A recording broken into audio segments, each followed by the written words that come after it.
In a virtual conference with US President Donald Trump, European leaders urged him to prioritize a ceasefire and defend Ukraine's interests at Friday's summit with the Russian president in Alaska.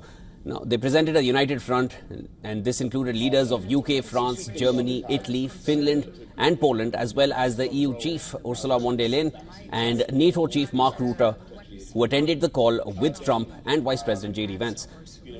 German Chancellor Friedrich Merz said that they conveyed to Trump Ukraine's willingness to negotiate on territorial issues, but legal recognition of Russian occupations is not up for debate.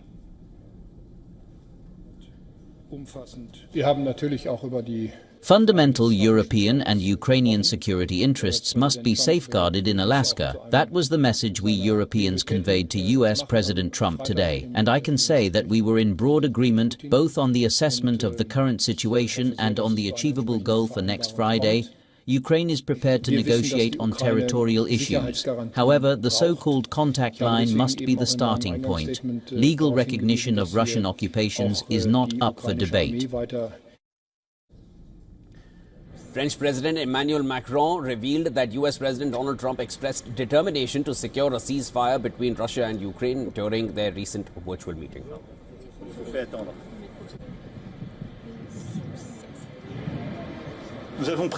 I think it's very important for Europe to be heard before a meeting by Trump and Putin in Alaska.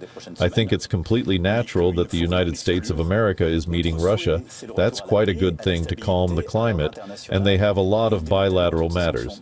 But it is important that if matters that concern Europe, our collective security, are brought up, there be coordination with us Europeans. Lastly, Trump will also fight to obtain a future meeting, a trilateral with Putin and Zelensky. Avec le président Trump et le président Zelensky, je pense que c'est un point très important. Vance, who is visiting England, told American soldiers at a military base that it was Trump's mission to bring peace to Europe again.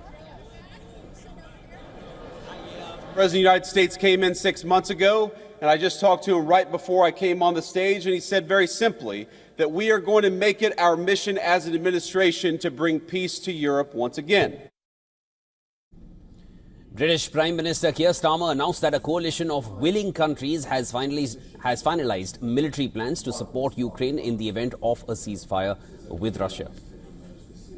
Because this is a critical moment. We have to combine active diplomacy on the one hand with military support to Ukraine and pressure on Russia. And so that all has to come together as ever.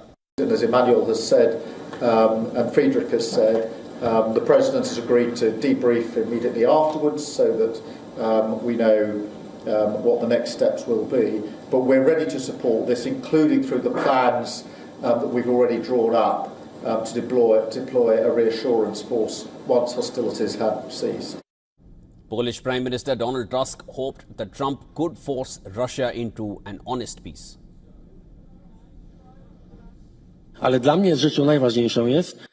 for me, the most important thing is that Europe convinces Donald Trump that one can't trust Russia, and that the only way, and President Zelensky said this, and I emphasized this very clearly during both meetings, is to force Russia into an honest peace. Meanwhile, NATO Secretary General Mark Rutte announced that the ball is now in Putin's court, as European leaders and Trump have now expressed strong commitment to ending the war in Ukraine. This was also echoed by European Commission President Ursula von der Leyen.